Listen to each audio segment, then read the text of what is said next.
Hey, thank you so much for joining us this afternoon. My name is Lyric Thompson, and it's my pleasure to lead an organization, the Feminist Foreign Policy Collaborative, which together with the Women's Environment and Development Organization, International Center for Research on Women, and Interruptrr are collaborating on this pre-UN General Assembly briefing of what's going on in the world of feminist foreign policy and things that some of our experts in our community are watching for.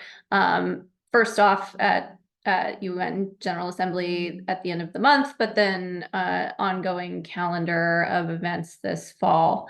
Are just a brief couple of words to give you a sense of who we are and what we do. The Feminist Foreign Policy Collaborative is a space for those who are interested in this growing discipline of feminist foreign policy, be they government officials, advocates, academics, journalists, and we provide policy analysis, technical assistance. We write a regular update paper on the status of the now, I think, 16 governments who have announced in the decade of discourse since 2014, when Sweden was the very first government to explicitly call its foreign policy feminist. It started out as a niche Nordic thing, but really has grown over the course of this last decade and diversified. We now have feminist foreign policies in all UN regions. And we at the collaborative and our partners that I'll introduce in a minute have really been working with those governments, pretty much all of them, to advise on what does that mean, how to implement, how to write, and measure impact and success. We also do quite a lot of watching and engagement in multilateral spaces, believing that multilateralism and a healthy multilateral process is a key part of feminist foreign policy. So the General Assembly meetings now, and particularly the summit in the future, are top of mind for us, as are other meetings that you'll hear about later in the briefing, including COP.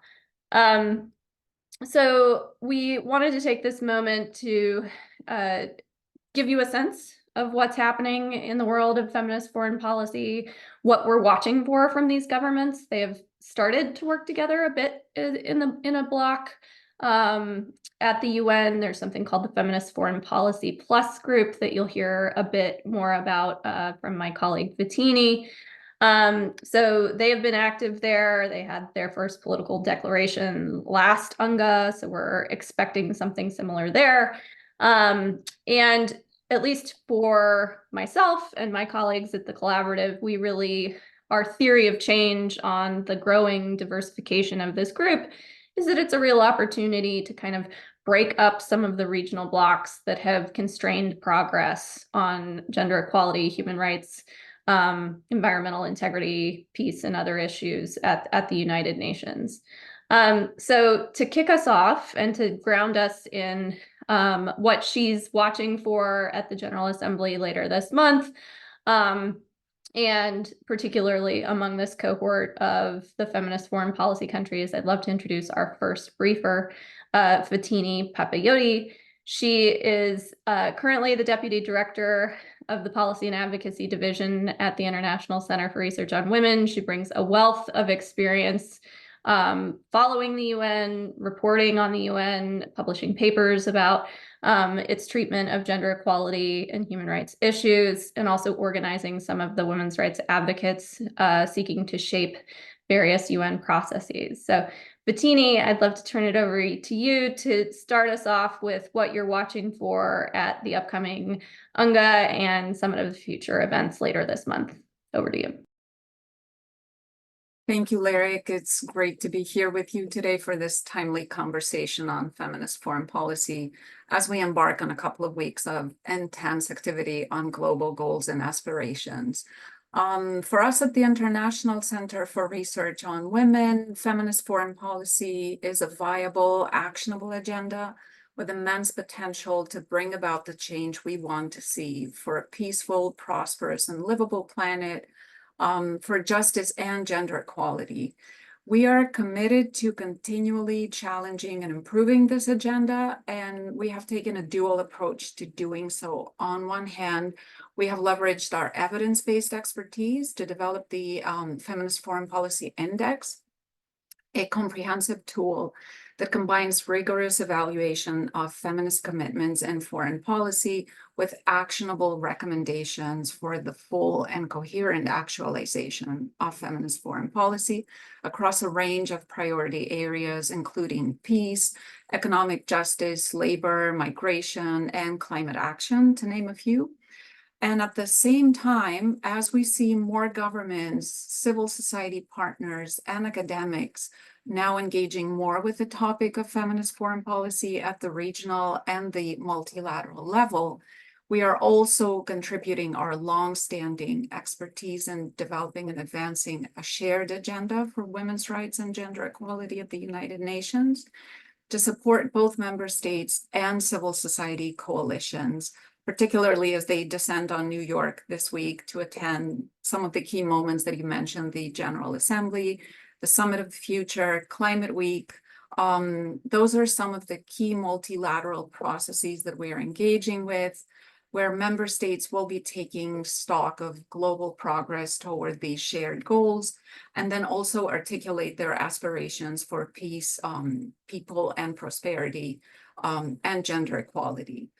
We believe that feminist foreign policy cuts across these goals and can be this forward-looking agenda and a multiplying force for good.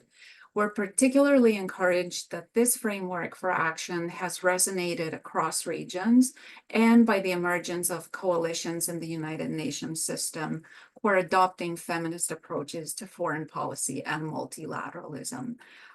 These member state groupings, and you have mentioned the FFP Plus group already, have the potential to harness that momentum of these ongoing political processes, like the negotiations for the Pact for the Future, to promote gender equality by advancing shared positions as cross-regional coalitions. And then they can also leverage the lessons of decades of feminist organizing in the United Nations to inform actions at the present and future. The FFP Plus group in New York is one such cross-regional grouping of countries with feminist-inspired policymaking. And on the margins of the UN General Assembly High-Level Week, the ministers of this group of countries will meet, the foreign ministers, I should say, will meet for the third time in this context to strengthen and renew their political commitment to feminist foreign policy. And feminist civil society is working to ensure that gender equality and the full realization of the human rights of women and girls are premises and not just aspirations of the future of feminist policymaking. Thank you. Thanks so much for that, Foteini. Super helpful, insightful analysis. And for those of you who haven't seen the Feminist Foreign Policy Index, that's, I think, a really helpful tool to give you a sense of what kinds of issues the feminist foreign policy countries and others who are moving toward that pathway are adopting, everything from kinds of treaties that they're pursuing, you know, at the ILO and other places, as well as some of their budget decisions, both domestically as well as internationally, for those that are donor governments, et cetera. It's a great resource. We'll commend that to you. And we will, when we follow up with the recording of the webinar, also share a few resources that have been mentioned, the index being one. And then also I should commend a recent paper. We do it roughly every 2 years at the collaborative. We do a paper kind of summarizing the state of affairs for feminist foreign policy, which governments have announced, how far they are in implementation. And of course, now that we have enough years for governments to begin changing, where some of those who've stepped away, Sweden notably being both the first country to give us feminist foreign policy and also the first to step away when they elected a more right-leaning government a couple of years ago. So thanks for that, Foteini. Super helpful. And we're looking forward to the FFP Plus ministerial meeting that you mentioned. We'll also follow up with a link for that for any of you who may be interested in covering it. That will be on the 25th of September at 3:15 in conference room 4. There is a registration process for that, and we'll share that. That's being co-hosted by Mexico and Spain, which are the two leaders of that group right now, along with a number of other feminist foreign policy countries, I believe, including Germany, Canada, and a couple others. So we'll make sure we get that information to you. Next, I'd like to turn to Bridget Burns, she's the executive director of Women's Environment and Development Organization, or as we affectionately call it, WeDo, and has for the more than a decade that I have known her, been leading our community's work organizing at all of the COPs. So I can't think of a better person to continue our look ahead to various multilateral moments and tell us what you're watching for, both at UNGA later this month, but then what you're hoping that tees up for feminist foreign policy country leadership at COP and beyond. Over to you. Thank you so much, Lyric, and lovely to be here with all of you today. So yes, we have been engaging in the UN climate change space for many, many years now, not only ensuring that gender equality is considered as part of how we implement effective climate action, but also really tackling what a systemic and feminist vision of climate justice looks like. And so that means that we build constituency around collective demands on finance, capacity building, mitigation, adaptation, all areas of climate action. So we've followed the growth of countries developing feminist foreign policies with great interest, specifically in the hope that it would demand countries be considering the structural drivers of inequality, including gender inequality, and move us beyond simply gender mainstreaming. At WeDo, we've always worked from the perspective that women don't want to simply be mainstreamed into a polluted stream. And we think feminist foreign policy is a way to enact that very clarifying vision. From a climate perspective, this means a very intentional yes and approach when it comes to feminist foreign policy.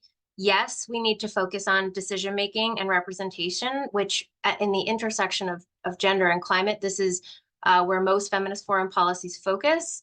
Women often have less voice in decision-making. We have a stagnating rate of participation of women from least developed countries in global climate change negotiations. WeDo has a tool called the Gender Climate Tracker, which tracks both mentions of gender as well as women's participation in the negotiations, which we can link here for that information. But we also know that there's often an absence of women in local governance related to forestry, agriculture, despite their resource management roles. So we expect governments to understand that this is a key issue, but we also expect them to understand the implications of their commitments or lack thereof around climate finance, or their failure to increase ambition in their nationally determined contributions, or choices that they're making around investments in fossil fuels, and what the path to a just energy transition are also really critical for gender equality. So what's on the table at this upcoming COP? Many of you, or some of you might know that this is quote unquote the year for finance. So we've been following the negotiations of what's called the new collective quantified goal, or NCQG, as the wonks call it, on finance very closely. We, of course, want to see an ambitious and science and needs-based goal that really delivers for people, particularly those at the front lines of climate impacts. And specifically from a gender perspective, we're hoping that there's a significant enhancement in how we simplify direct access to grants-based finance for marginalized, disenfranchised groups and communities that really centers human rights and gender equality, which is not what we currently see in the current climate finance system. We want to see a strong outcome on this with a major change in the scale of the commitment compared to 15 years ago. And we think a driver of ensuring all aspects of the UN Climate Convention outcomes are gender responsive is what's called the UNFCCC's Lima Work Program on Gender and its Gender Action Plan, which are both up for renewal and negotiation at this coming COP. So you might have heard a lot about this being the year of finance, and you will assuredly hear less about this being the year of gender. The Gender Action Plan should serve as a driver for ensuring For example, that finance is implemented in a gender responsive way, that representation in decision-making is enhanced, that national climate plans deliver and advance gender equality.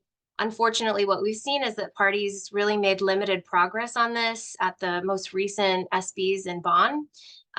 There are increasingly a number of parties trying to roll back agreement on commitments to gender equality. Procedural issues are leading to a strong erosion of trust, and there were critical divergences left on the table, really threatening a potential for an ambitious outcome to be decided at this upcoming COP. And I would add that both of these issues are under threat from a very weak incoming presidency, who has first and foremost not elevated gender as a key outcome of COP29, nor really engaged in any strategic consultation with parties in the lead up to COP around gender to try to build bridges and consensus on this issue. And I think the leadership overall is concerning to many involved in the climate negotiations, whether we will get any key decisions in the areas most needed, or if they will potentially usher in some very weak outcomes. And where this relates back, and I'll conclude here, to governments with feminist foreign policies, is that we see them as a group that needs to be targeted for leadership and coherence around this. Too often we see a disconnect between what countries with a feminist foreign policy say they want to push for in multilateralism and how they align with their FSPs in these multilateral spaces. Mexico, for example, has been a strong example of an FFP country that really holds the line on language on gender equality and human rights, alongside pushing for structural demands around finance, mitigation, et cetera. But very often we see that countries are willing to negotiate, or more importantly, just not prioritize issues around gender and human rights in the climate negotiations. So we are going to be using this upcoming calendar, including UNGA, and working with FFP countries to build on this multilateral coalition work around gender and climate action, noting that this will include a strong demand for an ambitious outcome on the Gender Action Plan at COP29, as well as pushing for the highest level of ambition on finance, understanding that a truly feminist approach includes both of these issues. So that's all. Back to you, Lyric. Thank you so much for that helpful overview, Bridget, and knowing that these issues are up for renewal this year, but this troubling absence of leadership in the presidency, but hopefully presence of leadership by the feminist foreign policy countries, and appreciate your example of Mexico as the kind of behavior that we want to see on the international stage on these issues and coalition building to that end. So thank you for that. For our final moment or look ahead on the calendar, there's a little thing called the U.S. elections that are happening, and that I'm sure you're spending a lot of your time covering and thinking about. And so I'm thrilled to turn the stage over to Elmira Bayrasli, who is the CEO and editor-in-chief of Interruptrr, which, if you're not familiar, you should absolutely subscribe. It's an excellent Friday file of international relations and foreign policy issues with commentary and clips by experts who happen to be women. She's on the leadership of our Coalition for a Feminist Foreign Policy in the U.S. and has also taken turns at the Department of State and academia. So really has a number of creative lenses and expertise to lend to her assessment of what she's watching for in the U.S. Right now, knowing that the U.S. is not one of the countries that has adopted a feminist foreign policy to date, but certainly there's a lot of advocates that are pushing for that. And a lot of commentary about what this current election landscape could mean for that. Over to you, Elmira. Great, thank you so much, Lyric, and hello to everyone. So I'm going to pick up from Lyric's kind introduction. I started my career out at the State Department, and specifically I worked for then U.S. Ambassador Madeleine Albright. I worked down, I'm in New York right now, and I worked down over on First Avenue at the U.S. mission to the UN. And then I worked for her in Washington, D.C. when she became the first female Secretary of State. So that really gave me a front row view of U.S. foreign policy making And I have since spent my career as a foreign policy watcher doing a number of different things. And as Lyric pointed out, most currently as the editor of a weekly newsletter that focuses in on foreign policy, but looking at female expertise. I am also a professor at Bard College where I teach feminist foreign policy and I teach other foreign policy classes. And so what I want to bring to this conversation is two short observations from my career working in foreign policy. So when it comes to the topic of foreign policy, you cannot talk about it, regardless of what country you're talking about, without talking about the United States.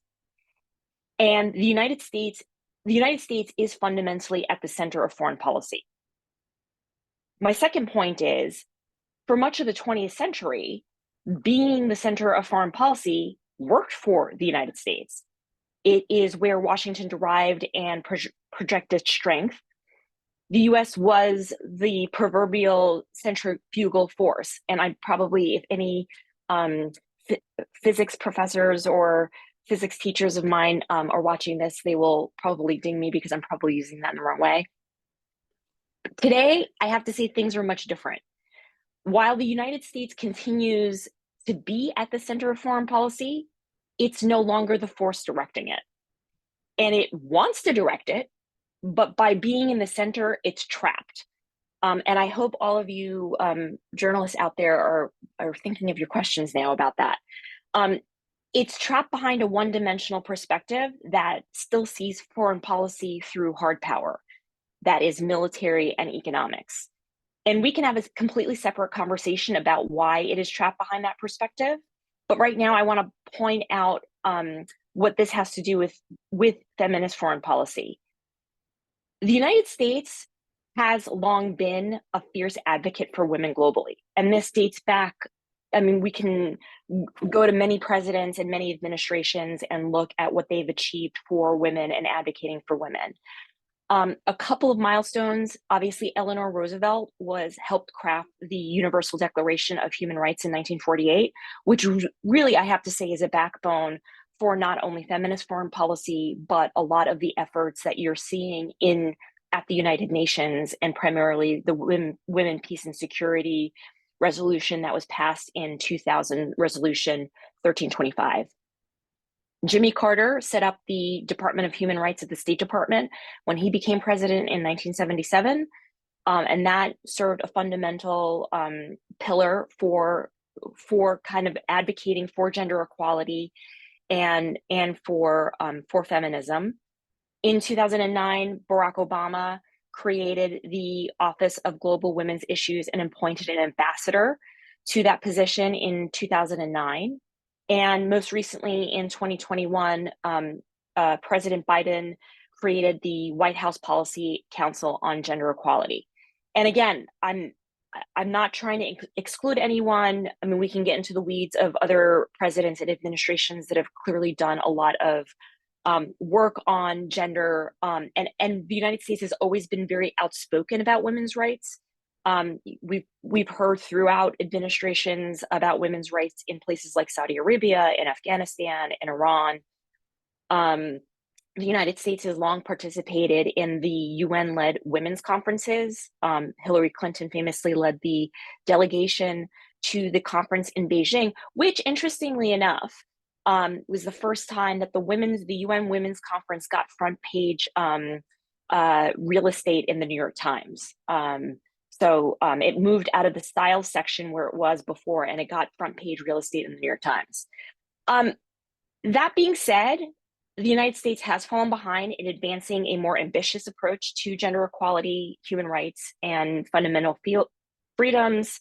What we in this coalition and in this grouping call a feminist foreign policy. You've heard mention of prosperity, planet, and peace. We in this coalition really are approaching feminist foreign policy in that way. And to go back to what I started out with, that has very much to do with being trapped behind this one-dimensional perspective that, unfortunately, the State Department, the National Security Council, the Defense Department is still very much embracing. And it's really struggled to get out of that frame. The good news is that there are ways out, and the first has very much to do with representation. I think it really made a difference that Clinton appointed Albright as the first female Secretary of State. And I can talk for hours ad nauseum about what that experience, I mean, obviously not from her perspective, but from what I saw. Because I think it did fundamentally shift the notion that you couldn't have women talking about women's issues at a very high level if you are representing Washington, D.C. and the United States of America.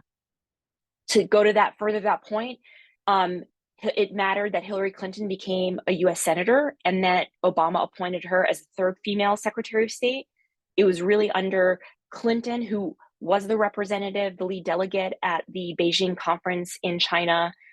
She really pushed her husband to appoint Madeleine Albright as the first female Secretary of State, and really, I think, played a big role in making sure that Obama did create an Office of Global Women's Issues. Because it really became a point where the United States was talking about women, gender, and women's issues globally. And again, it mattered because of the position that the United States plays globally. And it mattered that Obama had many women in his cabinet advising him on foreign policy, from Susan Rice to Samantha Power, in addition to Hillary Clinton. I mentioned the Women, Peace, and Security resolution that the United Nations passed in October of 2000, 1325.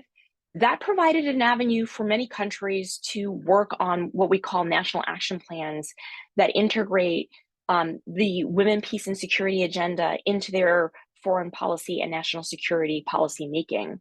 The United States, it helped the United States to develop a national action plan, which, interestingly enough, Donald Trump was the one to sign into law.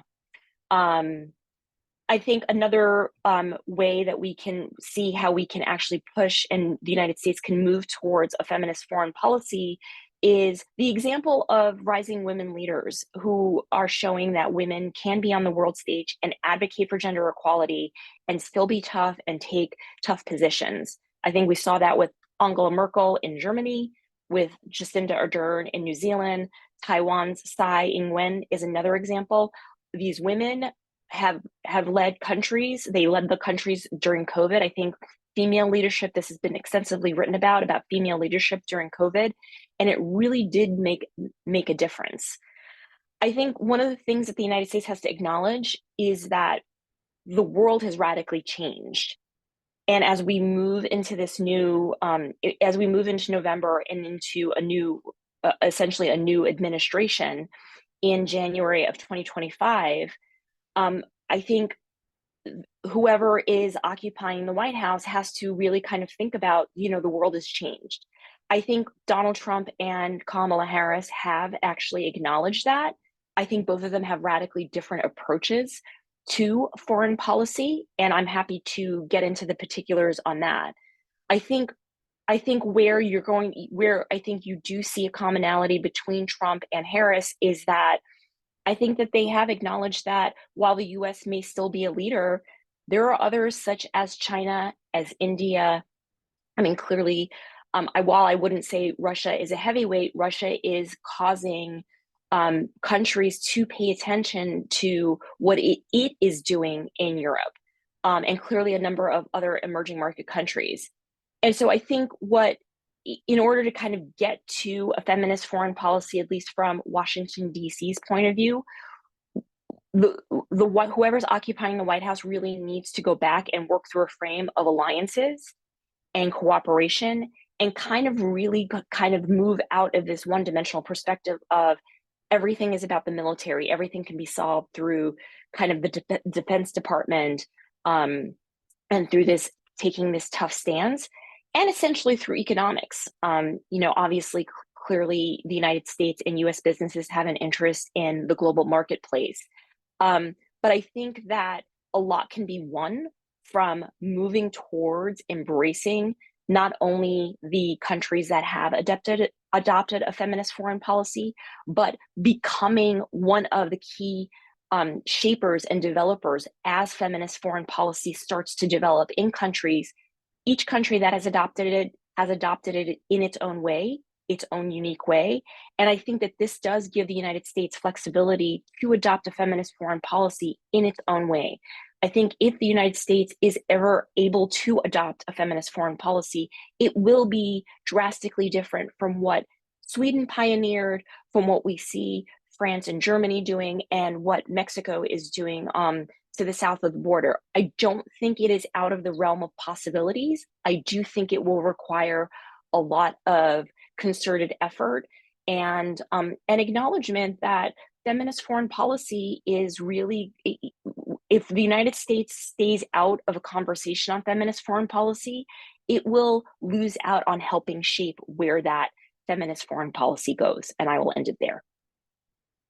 Thank you so much, Elmira, and thanks for that vignette about moving out of the style section and onto the front page. I think that's a really excellent metaphor for the evolution of policy with regard to gender issues. And the kind of most recent manifestation of that in the US being that the Women's Issues Office at the White House used to be in the Obama administration, and I believe also in Trump, situated in the public outreach division of the White House. So like essentially, you know, the PR reaching out to stakeholders and saying like, we're doing great out there. And then it moved under the Biden-Harris administration finally to an official policy council, like the Council of Economic Advisors or the Domestic Policy Council. So let's hear it for the evolution. It's too bad that we started in the style section and, you know, as in the kind of the PR function. But it's great that there's growing substance and a recognition that these issues actually are fundamental foreign policy and international relations concerns. That's our opening briefing. We'd love to take your questions. As we are in webinar mode, you'll see at the bottom of your screen a QA function that you can click on and type your questions. We welcome those and would love to respond to any specific questions you have for particular panelists, or if you would like to pose a question to the group, I will happily moderate those. The other note that I wanted to share as you think about your questions is that it's fascinating to me that President Trump signed both of the standalone gender equality bills that managed to move through Congress, at least in the 15 years that I have been doing this. One was the National Action Plan on Women, Peace, and Security, and the other was on women's economic empowerment initiatives that had been championed primarily by Ivanka. But it's an interesting sort of assessment of where there is political momentum and opportunity to move legislation on these issues and where it gets stymied and tied up and rejected. So that's a subject of another briefing, but thank you for that masterclass in US foreign policy leadership on these issues to date. I'll turn now to our first question, which is, as the General Assembly approaches, what role you all see for feminist foreign policy in shaping discussions around global governance, particularly for gender and human rights. Foteini, if you like, I'll start with you since you started us out looking at General Assembly, and just give me a wave. Bridget and Elmira, if you'd like to come in.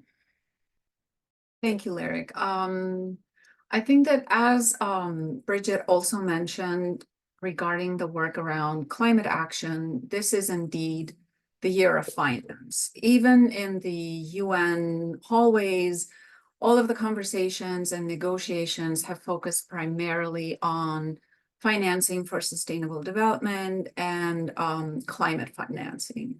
And this has reverberated across processes, and particularly in the negotiations around the Pact for the Future, which are still ongoing and particularly focusing on these specific issues. So I feel that at this moment, especially as we commemorate key gender equality moments in the United Nations, like the adoption of the Beijing Declaration 30 years ago, the adoption of the Security Council resolutions on women, peace, and security almost 25 years ago.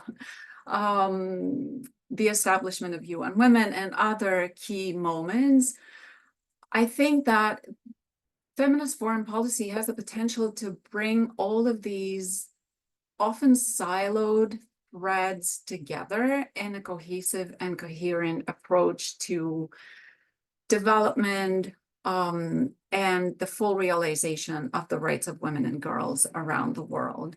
And we are seeing some promising emerging promising actions on this front. Mexico was mentioned as a leader in bringing gender perspectives to climate action. Other countries like Chile, Canada, are introducing gender considerations into their bilateral trade agreements. There's a strong interest in improving women's political representation and shifting the focus on parity as power sharing, equal power sharing between women, men, and non-binary people. So I think there are many opportunities to influence these processes that are ongoing right now in the United Nations. And the groupings that we are seeing emerging have the potential to reach across aisles, identify those common and shared principles and potential policy actions, and promote those in a cohesive way throughout the system. Thank you. Bridget or Elmira, would you like to come in on that, or I can move to a next question if not?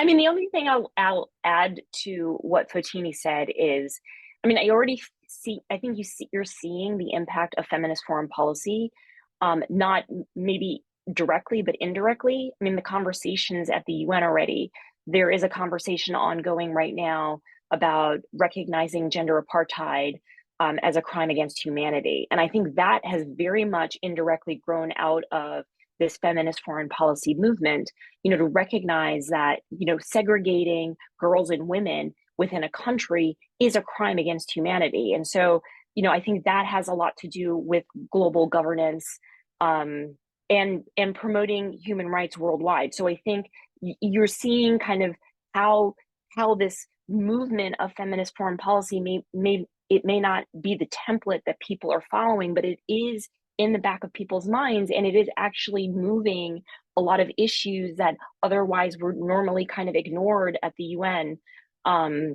into the forefront. Excellent. Bridget? Yeah, maybe one other thing that I would add in terms of how it's shaping, and this, I agree with the analysis that was presented here.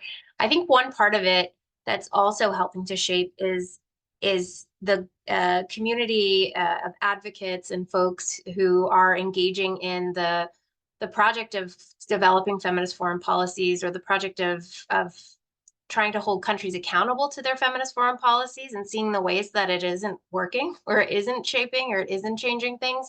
What I feel like that is, and part of why we find this to be a useful conversation in terms of engaging in what is feminist foreign policy, or what is foreign policy that is structural, that is really dealing with the structural drivers of inequality, is that when countries name that they have that, it allows us the space to be able to determine actions that go against what maybe for advocates and for grassroots organizers is not actually an example of feminist foreign policy. But what I appreciate is that the creation of the framework in the context of global governance is allowing us to refine what the structural changes that are needed actually look like. And I think in the absence of having the framework, we would be struggling to have a vehicle for that discussion. So I think it's actually another positive implication of the development of this field.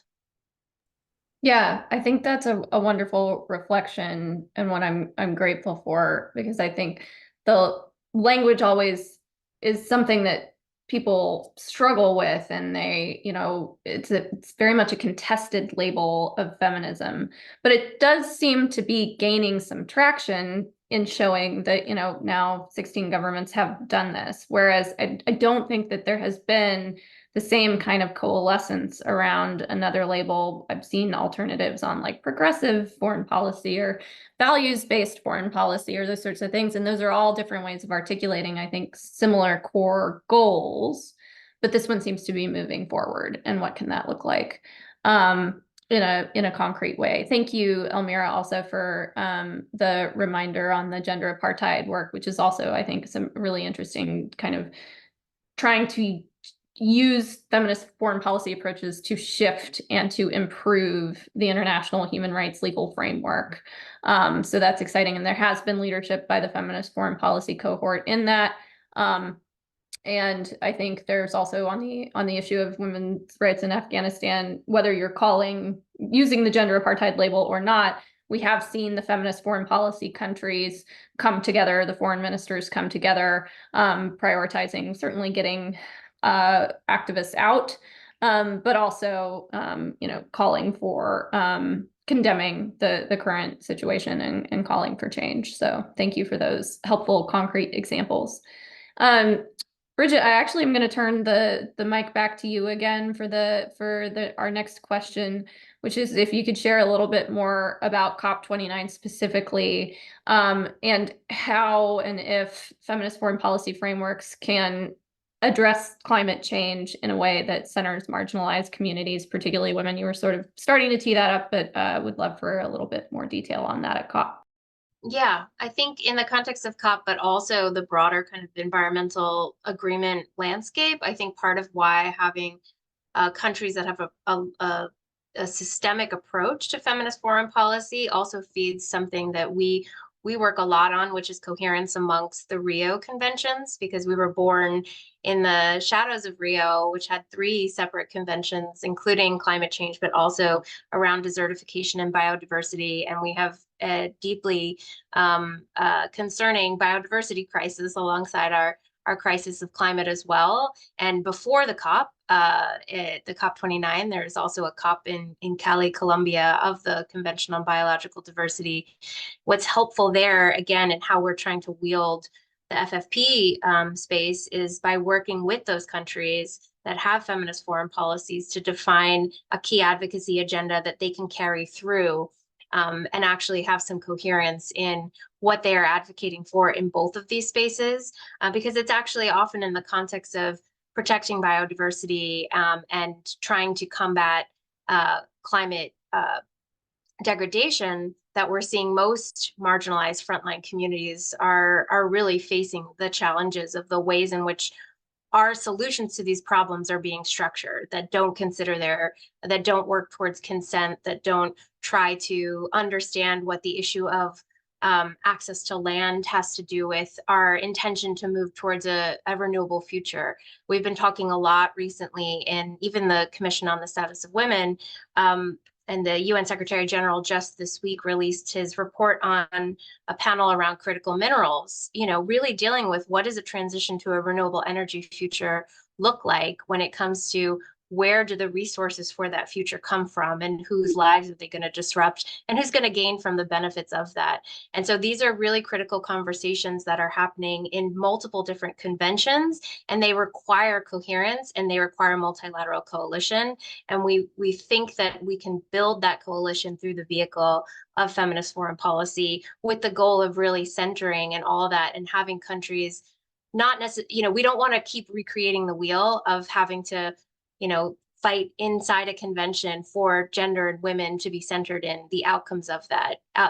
We've fought for 20 years or so to get the word gender in the climate change negotiations. And we think that this is a vehicle for us to establish more coherence across all environmental multilateral agreements to how we uphold that as a key principle. Thank you, Bridget. And it strikes me as you're kind of describing that that in both the kind of the peace context and in the climate context, you have a similar dynamic of most of the high level leaders and decision makers and negotiators being men, and then these grassroots groups who are trying to organize and assert rights and kind of report on how it's going on the front lines, the women's peace movements that from Liberia to Ireland to in Israel and Palestine.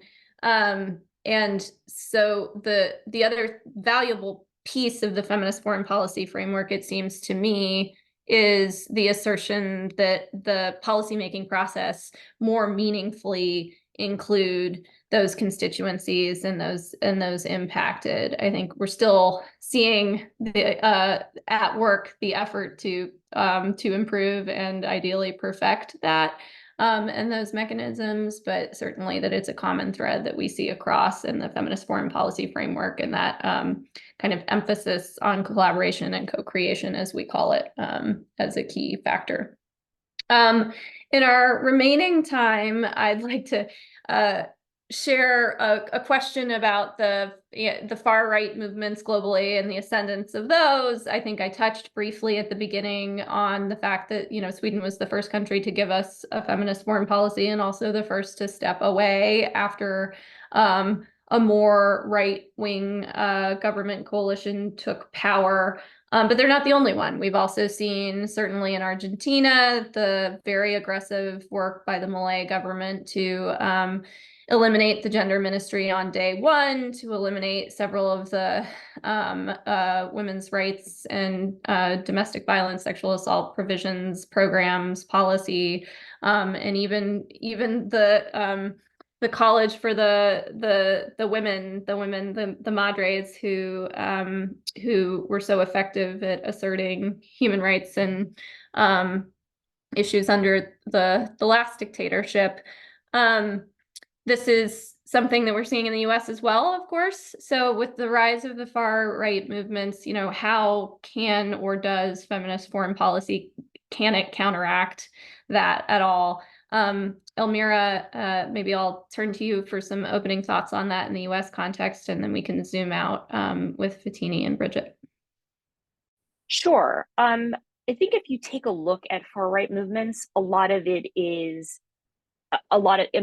their principles are anti-immigration, anti-LGBTQ, obviously anti-gender, and it's very much predicated on fear. And so if you're taking a look at a lot of the far-right populist leaders that have ascended, they're appealing to people's fear of what they're losing. Here in the United States, Donald Trump has appealed to a lot of people who have lost factory jobs in manufacturing, people who are worried about their future, the economy. I think people are legitimately very afraid. And I think, the message of I can fix this and we're going to go back and make America great again, I think those are messages that are very appealing to a populace. I think how feminist foreign policy counteracts with that is where I think far-right populists are exclusionary, I think they're extracting, is that feminist foreign policy is about collaboration, and it is about actually investing in communities. It is actually about looking at how we can actually work together and move forward. So it's kind of like, how do we actually widen the pie? I don't know what that, the analogy is lost on me right now because I'm actually being distracted because there's noise behind me. And so what I think that feminist foreign policy really kind of gets back to is looking at things rather than, zero sum, as we can all win. And if we just enlarge in the pie that, we can all win. And they're also doing it through mechanisms of rule of law. I think the one fundamental thing about feminist foreign policy is that it is working through bodies like the United Nations or these convenings, and it's really trying to look at international human law and upholding human rights. And I think it is very fundamentally important for that, because I think all countries, whether it's the United States or otherwise, are really kind of moving away from that in this global race of how do we win the highest GDP and how do we win in this global race for the best economy and the best global performance. Thank you. Yeah, and I think also the targeting of these issues is something that has been uniquely politicized in order to win elections and to pour accelerant on stereotypes and to very much divide and conquer. So thank you for that. I would love to open to Bridget and Foteini if you want to. Bridget first, and then we'll close with you, Foteini. Perfect. Yeah, I just wanted to, I was recently part of a conference looking at this in Europe, actually, including in the US and what this looks like. And one of the conversations we were having there was linking between gender and climate and what these kind of movements might have connected to them. And one of the critical points that I was trying to make, and I want to agree with Elmira, I think that the offering of feminist foreign policy is a change in approach, and it's a change in approach towards one of deep consultation and consent. And we see this a lot at the moment with climate, because there is, the work of everyone agreeing that climate change is a problem is only one part of this.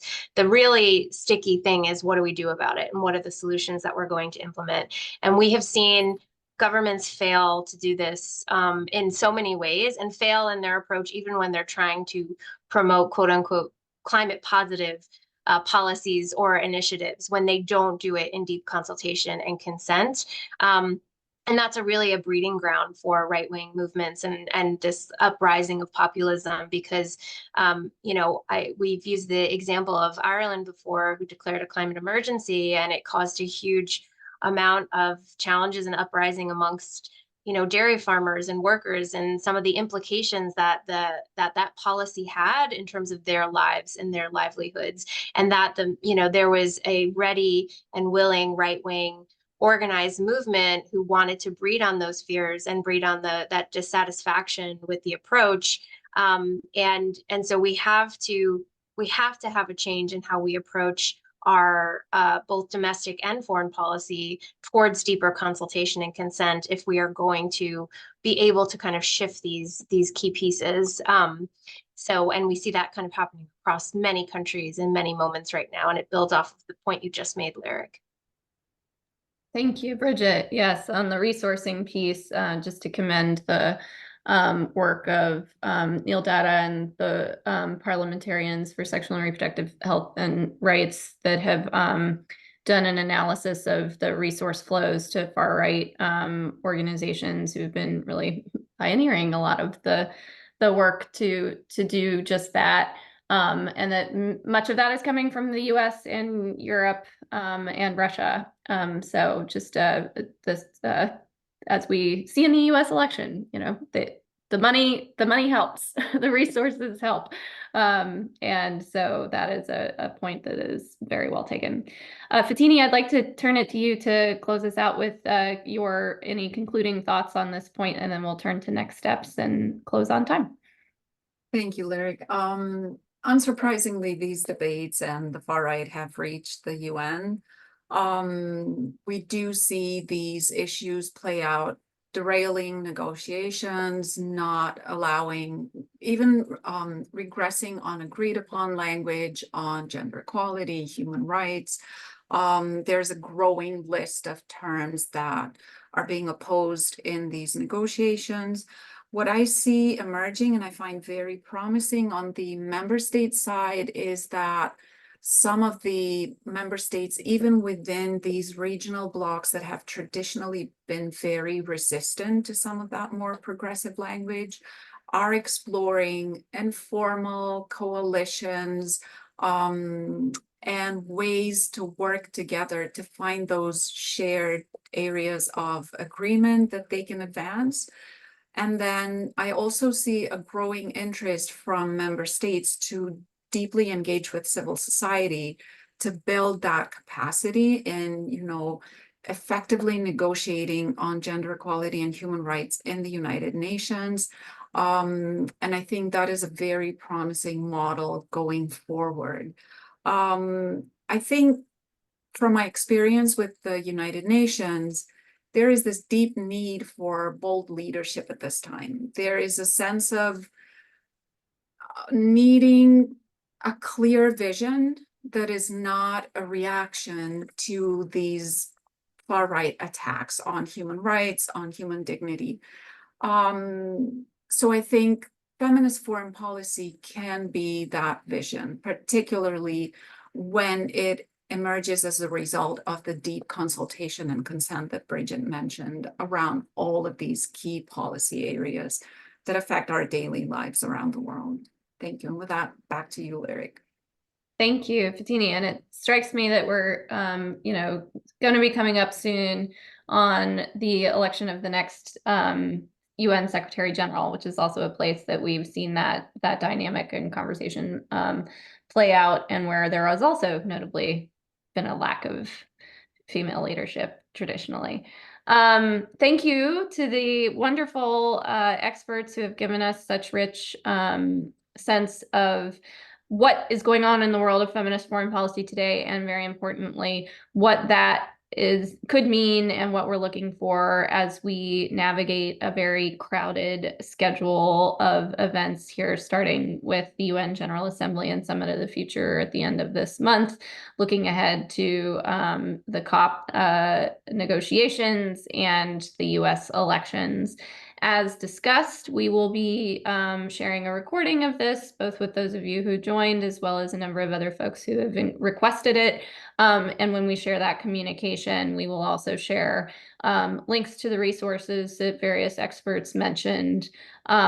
And that will include the registration link for those of you who are based in New York or part of the UN Press Corps and would like to come check out the upcoming ministerial level foreign ministers meeting of the feminist foreign policy countries on the 25th of September at 3:15 in conference room 4. For now, I'll just say thank you to my colleagues at the Feminist Foreign Policy Collaborative, to the wonderful briefers and experts and partners on your screen, and to the Top of Mind team for their help pulling this together.